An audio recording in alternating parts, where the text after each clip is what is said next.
I'm Brandon Salling. I'm a 5th grade teacher at Stucky Elementary. We use Edmodo for a number of things. One thing that I find works really well with my students is linking a video to our class page that the students then can go in together and watch, either on their own time at home or at school. And then I have a number of response questions or polls and even a quiz or two sometimes for them to respond to. The kids really get excited because they get to watch video on the computer and then they get to talk about it.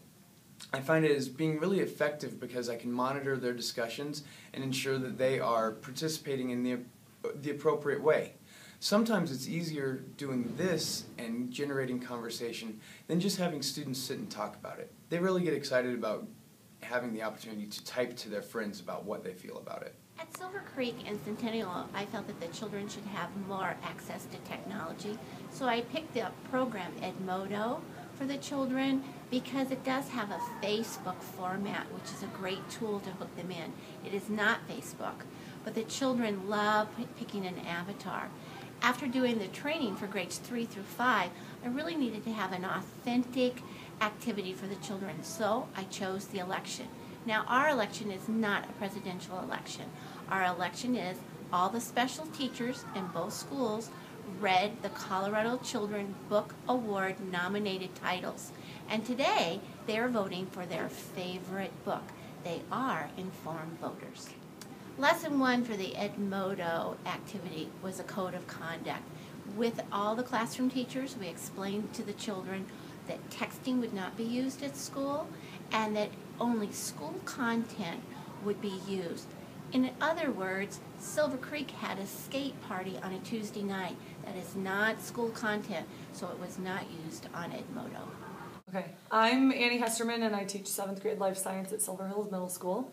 I've been using Edmodo for over a year. This is my 2nd year using it.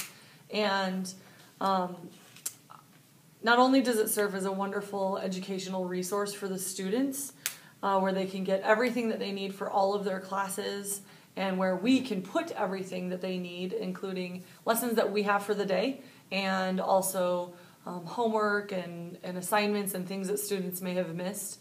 It's just a better replacement for the homework page because we can use it within our lessons as well.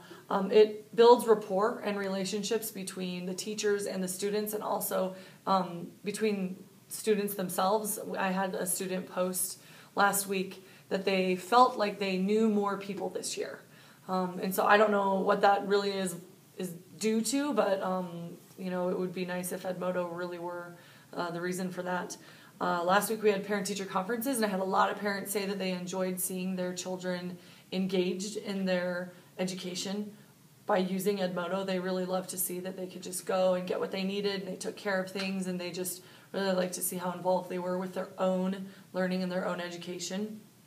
It increases our communication that we can have with students. They can access me at any time, and I feel like I'm more helpful as a teacher to them when they can ask me a question about a homework assignment or a permission slip, or they need help on something. And it's not necessarily during the school day. They can feel like they can access me, so it doesn't really limit their time to get help. And also when we use it as part of a lesson, I really do feel like it increases their engagement in the lesson. I feel like they're more bought in and they love it and they're enthusiastic and they're excited and they're comfortable with it because they know what to do, and so it just creates an opportunity for more learning.